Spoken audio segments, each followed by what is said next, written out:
Welcome back. Now let's shift focus to what is happening as far as the diplomatic ties between India and China is concerned. India's National Security Advisor Ajit Doval met China's Foreign Minister Wang Yi at the 23rd meeting of the special representatives of India and China that took place in Beijing yesterday. Now, we are getting in details of the meeting. Doval and Yi reiterated that the importance of maintaining a positive perspective on the overall bilateral relationship is must. Now, they also stressed that border issues should not hinder the normal development of bilateral ties between India and China. They agreed to strengthen cross-border exchanges and cooperation, including the resumption of Indian pilgrims' travel to Tibet cross-border river cooperation and Nathula border trade. Now, NSA Doval invited Chinese Foreign Minister Wang Yi to India at a mutual convenient time to hold the next round of special representative talks.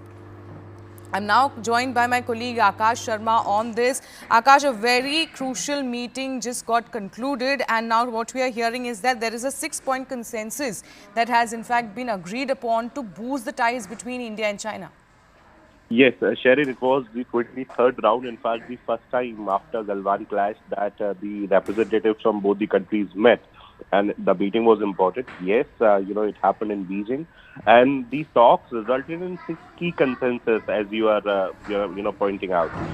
It was, aimed at de-escalating border conflicts, efforts to find a mutually accepted boundary solution, and also the strengthening of cross-border exchanges. We know that how Kailash Mansarovar Yatra, in fact, the resumption was very much discussed in the earlier meetings, but this time around, both sides have agreed on resumption, and future talks will somewhere decide as to under what circumstances and under what solution, it will resume. Further, as you rightly pointed out, Nathula trade is something that both the sides discussed. And it was an important meeting given the fact that, both the sides have signed agreements for Depsang and Demchok area. We know that last time, meeting happened in 2019. And it is the highest diplomatic level meeting between India and China, where it is not about just military relations, but diplomatic relations as well. We know that the broader agenda for the meeting is, of course, the line of actual control and the relations between these two countries. But yesterday, it was a positive meeting. In fact, the statements from both the sides, India and China, are somewhere pointing towards the positivity and the kind of bond that is growing and that is expected to grow in the days to come.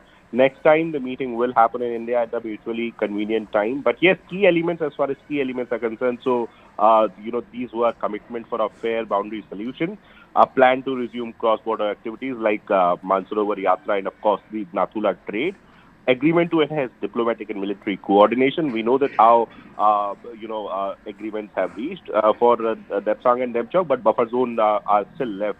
And then, mutual recognition of the importance of stable bilateral relations. So, talks concluded yesterday, and next time around, it will happen in 2025, most probably in India. All right. Thank you, Akash, for getting us all those details. So this is, of course, a very crucial meeting that took place between India and China. It was a special representative meeting where the NSA chief Ajit Doval was present in the meeting, and the meeting has now concluded.